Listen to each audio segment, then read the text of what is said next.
Assalamualaikum warahmatullahi wabarakatuh. Halo teman-teman semua, perkenalkan saya Uliami Utami dari kelas 11 TKJ. Pada kesempatan kali ini saya akan membahas secara lengkap tentang hak kekayaan intelektual atau HKI sebagai bagian dari tugas PKK saya. Kita akan membahas mulai dari pengertian, jenis manfaat, sampai contoh penerapan HKI dalam kehidupan sehari-hari dan dunia pendidikan. Pertama-tama, mari kita pahami dulu apa itu HKI. HKI adalah hak yang diberikan oleh hukum kepada seseorang atau badan hukum atas karya cipta, penemuan, inovasi, atau identitas tertentu yang bersifat intelektual. Dengan adanya HKI, karya kita dilindungi sehingga tidak bisa digunakan atau dicuri pihak lain tanpa izin. Selain itu, HKI juga memberi penghargaan dan pengakuan resmi kepada pencipta atau penemu. Ada beberapa HKI yang penting untuk diketahui. Pertama adalah hak cipta. Hak cipta melindungi karya sastra seni dan ilmu pengetahuan, misalnya buku, lagu, film, atau software. Hak cipta perlu otomatis sejak karya dibuat, tetapi pendaftaran membuat perlindungan lebih kuat. Kedua, hak paten. Ini melindungi penemuan atau inovasi baru yang bersifat teknis, misalnya alat, mesin, atau teknologi baru. Syarat paten antara lain harus baru, memiliki langkah inventif, dan bisa diterapkan secara industri. Paten biasanya berlaku selama 20 tahun. Ketiga, merek. Merek melindungi identitas produk atau jasa seperti nama, logo, simbol, atau slogan. Contoh logo perusahaan atau nama produk tertentu, merek yang terdaftar memberi hak eksklusif agar tidak disalahgunakan pihak lain. Keempat, desain industri. Ini melindungi tampilan fisik atau desain produk, misalnya bentuk botol minuman, tas, atau kemasan unik. Fokus desain industri adalah estetika, bukan fungsi.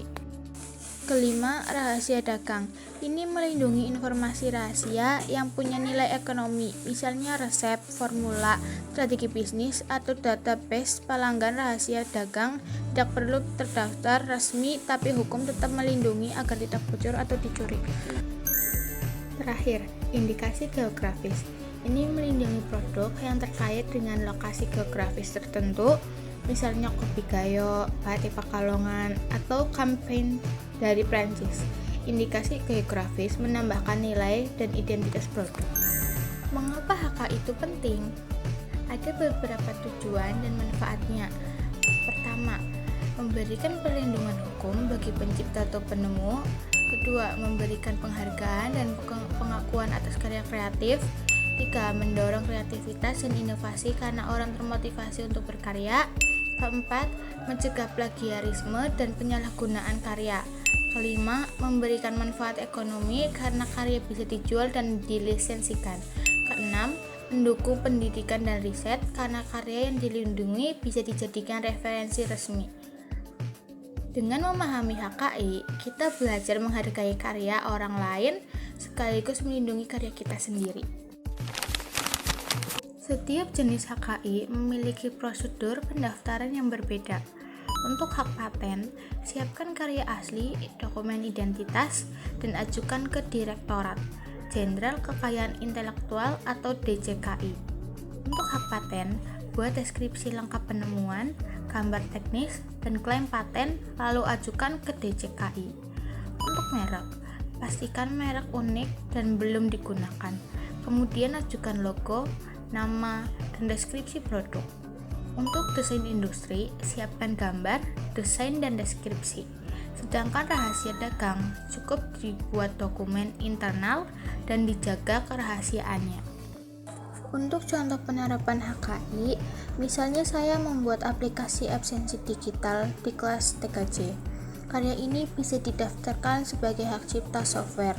Kalau seseorang menciptakan alat baru, bisa mendaftar paten agar alatnya aman. Jika membuat logo atau merek produk, bisa didaftarkan merek. Sedangkan desain tas atau botol minuman bisa mendaftar desain industri.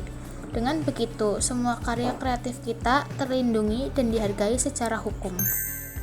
Demikian penjelasan lengkap mengenai hak kekayaan intelektual atau HKI. Semoga materi ini bermanfaat, menambah pengetahuan teman-teman, dan mendorong kita semua untuk selalu menghargai karya orang lain sekaligus melindungi karya sendiri. Terima kasih sudah menyimak video ini. Sampai jumpa di video edukasi berikutnya. Wassalamualaikum warahmatullahi wabarakatuh.